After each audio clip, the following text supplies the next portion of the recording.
Hello and welcome to this new installment of Revolutions, the ongoing diary of my spins. I hope you will find something in this installment for you to enjoy. 20 records or so, which have been spinning in the past few days, past week or so. And all kind of like going in every direction as usual. Now, this intro that I'm filming here is a re-film because I lost the first two minutes of the video that I shot yesterday, and I didn't want to reshoot the whole video, so I'm redoing an intro. And in the intro, I was in the process of saying that on Friday night I went to see Femi Kuti and the Positive Force at the Croxton Band Room in Northcote in Melbourne, and to sort of get in the mood for the gig, I played some Fela Kuti, and I pulled out one of the compilations that I have here, and that's how the video is supposed to begin. So now I'm going to cut back into the actual video. Fela Ransom Kuti, Volume 1 and 2, a great compilation of like early tracks with its iconic Fela in underpants playing sax sleeve, which could be my thumbnail really. It's very, very cool. With opening with Shakara, and interestingly enough, last night, Femi Kuti was great, but the opening band, which is a local Melbourne Afrobeat big band, fronted by this Nigerian guy, were absolutely awesome. I danced the whole way through their set. They were just amazing, and they played the cover of Shakara, and it was just so good. Just really rhythmic and entrancing and dynamic and just jaunty energy, like the whole room was smiling. So I played this, and my girlfriend, who's not really well versed in Fela Kuti type of groove, she's really digging this record and the music last night, and it made me want to pull out some more African records. I pulled out I think this is the debut Osibisa, self-titled, with its iconic Roger Dean sleeve. Osibisa were a bunch of expats to London, a couple of dudes from Ghana, a guy from Nigeria, and a couple of dudes from Antigua and Trinidad, which are two islands in the West Indies. This is the groovy, proggy, Afro-proggy kind of affair. Lots of beautiful, Hammond B3 stylings. I don't know if they even play Hammond B3 on this, but there's definitely organ. The bass is groovy as fuck. There was a time you could pick up those Osibisa records for next to nothing, but I think these times have passed, unfortunately, for people. Funkadelic, One Nation Under the Groove, absolutely maybe the best Funkadelic record there is. Maybe a bit controversial. I recently picked up Electric Spanking of War Babies, whatever it's called, that album, and that's kind of synth funkadelic, and that's making me want to play other things. Like this album it's fire from back to front. I mean, Bootsy Collins, what a genius. I mean, Bernie Worrell on synth, the title track, One Nation Under the Groove, but the whole record. I was talking in my last installment, Revolutions, how much I think Roxy music are underrated. So I spun this. It's a mini album, like it's a short mini LP. It's got 4 tracks, and it was recorded in 1982. with a beautiful artwork designed by Peter Saville from Factory Records, obviously. The High Road, Roxy Music. 2 album tracks and 2 cover versions. Like a Hurricane by Neil Young, a 7-minute version. Done by Roxy Music impeccably, really. Almost more likable than the original version of the Neil Young original version. But it's something you can pick up for still really cheap, this record. And I was saying to you last week, or the week before, how much I think Roxy Music is underrated. A band that I think takes on directly from Roxy Music, takes a leaf out of the Roxy Music handbook is Japan, and someone like David Sylvian has a very Brian Ferry-esque way about him. It's just very arty. Brian Ferry was the product of art school, really, and so was this guy. Well, is still alive and well. Brilliant Trees, his debut solo album, an absolute masterpiece featuring Olga Tsukai, Steve Jensen, Richard Barbieri, Rishi Sakamoto, Steve Nye, John Hassel, Kenny Wheeler, Mark Isham, Daddy Thompson. Oh my god, this is like an all-star band. The title track, Brilliant Trees, which is the last track, is astounding. Such a beautiful ambient fourth world. Pulling Punches, The Ink in the Well, also a masterpiece. Just really great record. And I was playing this because I was thinking of Rishi Sakamoto, who sadly died this week or the week before or recently. And this is a 12-inch of Forbidden Colors, which is the track from Merry Christmas, Mr. Lawrence. It's a 12-inch with a couple of Sakamoto compositions, The Seed and The Sower, and Last Regrets. Just the height of musical class in the 80s, the absolute pinnacle. If you know Merry Christmas, Mr. Lawrence, you would know this. In a completely different style, because you know what, I'm all over the joint. This is my record collection. It's like my head. It's just going in all directions. I played this classic Parquet Courts album. Parquet Courts, a band from Brooklyn. What would you classify them as? Indie punk, I guess. Dance punk, indie punk. They're definitely a punk band. They really take cues from like bands like Gang of Four and the Buzzcocks and that kind of. But they mix that aesthetics with a little bit of Sonic Youth and a little bit of Yola Tango, a little bit of the Replacements, maybe. I think maybe it's like the Replacements and the Gang of Four kind of baby, this one. Wide Awake. Superb album. Total Football, amazing opening song. Like that just sets the scene for everything. Just listen to Total Football, and this is from 2018. Rough Trade Records. Parquet Courts, Wide Awake, amazing. Since I'm doing some synth pop videos at the moment, I'm revisiting some synth pop records. Deux Hommes avec des boîtes. This is a very obscure record from France from 1981. It's the only thing that these two guys have done. It's almost private press-esque. I don't think it is. Well, it probably is. I don't know the label Horizon Vertical. Somebody might correct me. I don't know everything. Don't claim to know everything.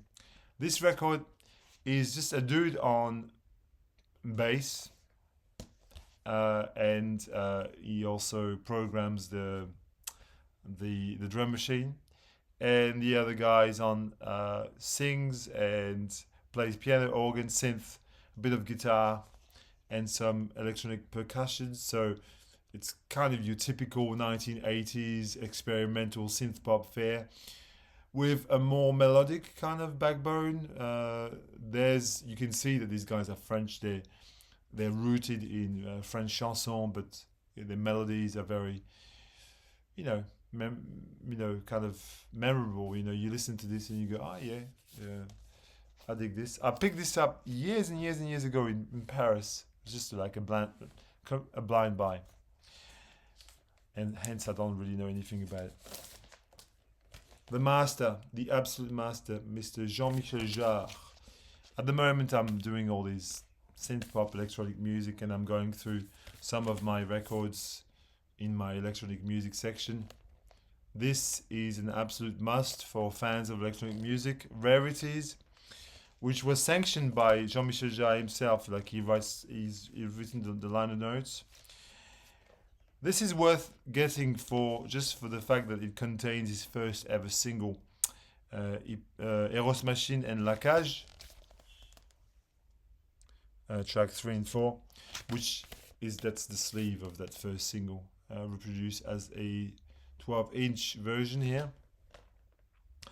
But it's got tracks from Les Granges Brûlées, which is his classic soundtrack. It's got The Deserted Palace, which is a track from his first LP, which you can't find anywhere anyway.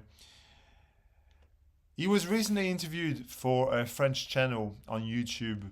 I think it was from Combini, or something. Or I think it was, yeah. I might put a link. I don't know if they've done subtitles for it, but they put him in a library of records, and he was talking about some of his favorite records. Fascinating dude, 75 years old, but he looks like he's 50, no more. Studied under Pierre Schaeffer in the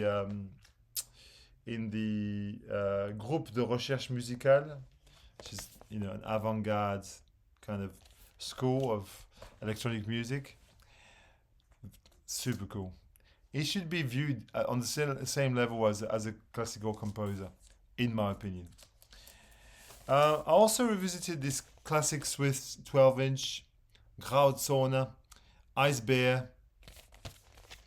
Grauzone, band from Switzerland featuring Stefan Escher, Stefan Eicher, as he would be known in Switzerland probably. In France, he was known as Stefan Escher because he was really well known in France. He had a couple of hits in the 90s in France. He sang in French as well. This is, however, very different. It's kind of no-wavy, synth wave, minimal waves, proto-techno, 1981 maxi single. It's got 3 tracks. Ice Bear, which is like put that on and you'll just wig out. Film 2 and Ich lieb sie, which I think is just they're just bangers. All of them, they're just cracker tracks. Proto Techno from 1981, from Switzerland, and not very far off in ideology. I think you could put Snakefinger, one of the weirdos on the fantastic Ralph Records from San Francisco, the label founded by the Residents, featuring Tuxedo Moon and this guy here. This is it's a Zolo, post-punk Zolo record, minimal wave record too, in parts. Opens with a masterful cover of The Model by Kraftwerk. In fact, it's almost better than the original. It's very blasphemous what I'm saying. Turing hides the sounds. The whole album is kind of wacky and twisted and off-kilter. The Vivian Girls, that's a great track. Who is the culprit and who is the victim? If you want to listen to some crazy music, it's a good place to start. I don't know why I felt compelled to put on Goodbye and Hello, the Tim Buckley classic. In any case, it's an essential album, really, in my opinion. It's just filled with amazing, psych folk kind of tracks, like No Man Can Find the War, or Pleasant Street, which is, it's just, they're explosions of creativity. You know, like Carnival Song, I Never Asked to Be Your Mountain, and the amazing Phantasmagoria in Two. Uh, just yeah, a staple of the LA scene from the 1960s, 1967, I think. Um, I think this is one of these records that everybody's got really, or should have at least. Um,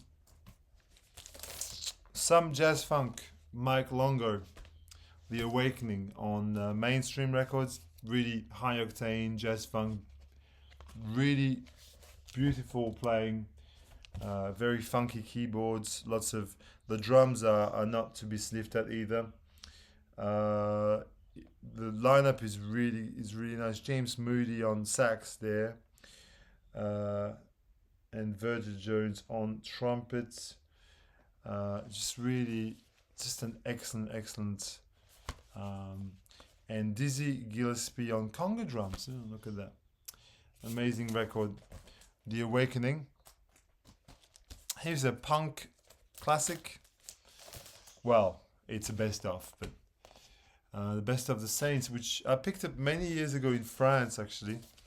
Band from Brisbane, Australia, credited with being, one of the very first. I think the Sex Pistols rushed out their first singles because they knew they had competition from these guys, which is interesting. This Perfect Day, I'm Stranded, Know Your Products. Just the opening 3 tracks. Amazing. Another jazz record that I spun, it was a reissue from quite a few years ago. Premonition from Sadaka, which was reissued by Jazzman Records in, fairly recently, 2015. Just a nice spiritual soul jazz record. I don't know much about it, to be fair, but I know I love it. Every time I play it, it hits the spot. Sadaka. It's got this kind of weather reports kind of vibe to it, but a bit funkier than Weather Report. Sadaka. Couple more. One of my subscribers, I think it's Two Wheels Good. Don't know your name. I'm sorry. But wrote. I was talking about Keith Hudson last time, and he said, "Oh, you should get Flesh of My Skin, Blood of My Blood" by Keith Hudson. And I had this record. I obviously have. It's a classic. It's a roots reggae classic. It's got kind of a really intense dub feel as well. I do have and know and love this record. So thank you for reminding me to put it on.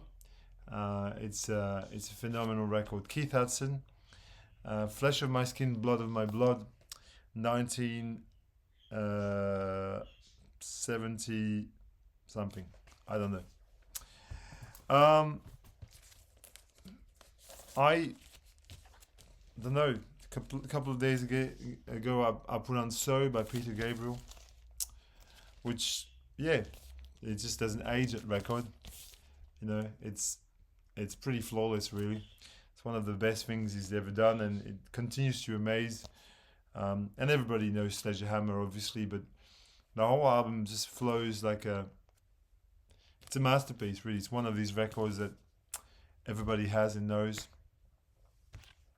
And I was playing this yesterday, actually. Interesting little record. Feu Chatterton.